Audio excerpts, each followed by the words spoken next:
नमस्कार दोस्तों, मेरे YouTube चैनल पर आपका स्वागत है। आज की कहानी है बहू को नौकरानी समझने वाली सास ननद की ससुर ने लगाई अक्ल ठिकाने। रागिनी राजीव के कंधे का सहारा लेते हुए अपने कमरे की ओर धीरे धीरे बढ़ रही थी। रागिनी की चिंता स्वाभाविक थी। पैर में मोच के बाद वो सीधी भी चल नहीं पा रही थी। दर्द भूलकर उसके दिमाग में सिर्फ आने वाले दिन के काम घूम रहे थे। तुझे भी भगवान आज का दिन ही मिला था मुझे चोट देने को। दीदी भी कल आ रही हैं, मम्मी जी, और उन्हें यही लगेगा काम न करना पड़े, इसलिए महारानी बहाना लेकर बैठ गई। राजीव ने कहा, मैडम क्या मन ही मन बड़बड़ा रही हो? दूसरा पैर तो सही है, उस पर भी जोर डालो। सारा का सारा वजन मेरे कमजोर कंधे पर डाल दिया है। रागिनी गुस्से में लड़खड़ा कर खुद चलने लगी। जब से शादी करके आई हूँ, घर की सारी जिम्मेदारियों के बोझ मुझ पर डाल दिए गए हैं। मेरे कंधे तो अंबुजा सीमेंट के बने हैं। रागिनी चिड़चिड़ करती हुई अपने कमरे में चली गई। राजीव पत्नी की परेशानी समझ रहा था, लेकिन न तो बहन को समझा सकता था न माँ को, क्योंकि माँ बेटी दोनों ही स्वभाव की गरम। सुमित्रा जी बेटी गीता के आने पर वैसे ही बहू की परेड लगा देती थी। रागिनी को पेन किलर देने के बाद दर्द में तो राहत थी, पर दिमाग में उठ रहे उस बवंडर का क्या, सोच सोच कर दिमाग खराब हो रहा था। छोले भिगो दिए हैं, कल भटूरे न बनाकर रेडीमेड कुलचे मंगवा लूंगी। दही बड़ों के लिए एक्स्ट्रा दही जमा दी है। नाश्ते में नूडल्स कमला से बनवा लूंगी।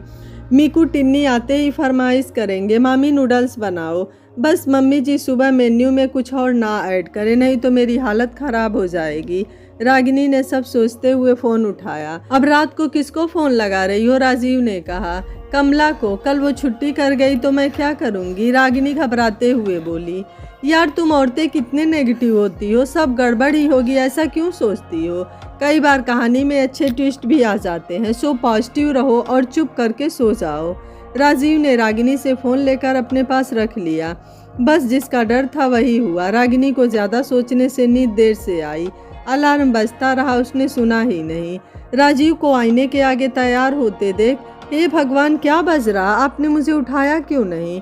रागिनी झटके से उठी, पैर जमीन पर रखते ही चीख निकल गई, उई माँ। राजीव, इसलिए नहीं उठाया, सोचा जितना आराम करोगी उतना अच्छा।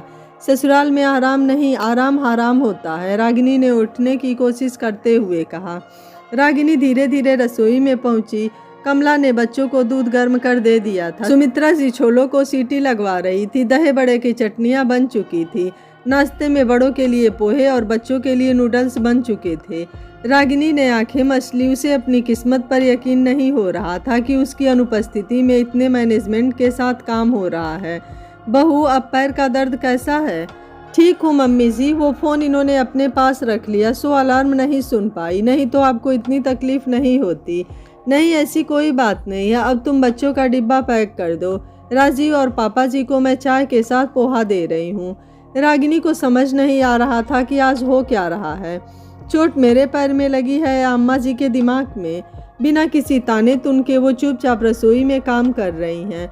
गीता अपने बच्चों के साथ पहुंच गई थी। सबने साथ बैठकर नाश्ता किया। गीता का व्यवहार भी आज अलग था। वो भाभी भाभी चिल्लाने की बजाय अपने बच्चों को खुद ही सर्व कर रही थी। इतने में अविनाश जमाई जी अपनी माँ और बहन को लेकर आ गए। सुमित्रा जी गीता के ससुराल वालों की खातिरदारी में लग गई। गीता माँ के साथ रसोई में दही बड़े तलने को जाने लगी। रागिनी के सोफे से उठते ही, अरे बहू तुम आराम करो, मैं और गीता कर लेंगे।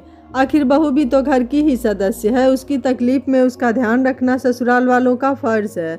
और नहीं तो क्या भाभी, मैं तो जल्दी इसलिए आई थी कि माँ की कुछ मदद करवा दूँ। आप बैठो, ननद का भी कुछ फर्ज होता है। हमेशा तो आपसे सेवा लेती ही हूँ, कभी मुझे भी मौका दो। रागिनी असमंजस की स्थिति में थी। ये मेरी चोट का असर मेरी सास ननद के दिमाग पर हो गया क्या? एक रात में इतनी कैसे सुधर गई? रागिनी के चेहरे के भाव पढ़ राजीव पास आया। कान में बुदबुदाया, कैसा लगा ट्विस्ट? मज़ा आ रहा है ना? तुम ठाठ से बैठी हो, दीदी और मम्मी रसोई में। सचमुच मज़ा तो बहुत आ रहा है, पर यह कैसे संभव हुआ? रागिनी उत्साह से बोली। यह सब पापा जी का दिमाग है। मुझे बोले, बहू को बोल, ज़्यादा नहीं सोचे, मैं सब मैनेज कर लूँगा।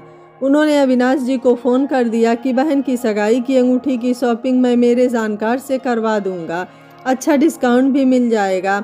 आप बहन और समधन जी को यहाँ ले आइए, जलपान के बाद मैं आपको ले चलूँगा। पापा जी जानते थे गीता अपनी ननद के सामने आदर्श ननद और मम्मी अपनी समधन के सामने आदर्श सास का उदाहरण प्रस्तुत करेंगी, जिसका फायदा मेरी घायल बहू को मिल जाएगा।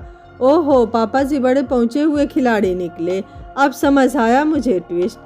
पहुँचे हुए खिलाड़ी नहीं बहू, इसे अनुभवी खिलाड़ी कहते हैं, ससुर जी ने रागिनी के पास आकर कहा। जहाँ एक तरफ सुमित्रा जी गीता रसोई में पसीना बहा रही थी, वहीं राजीव, रागिनी, पापा जी अविनाश की फैमिली के साथ शादी ब्याह की शॉपिंग की बात करने लगे थे।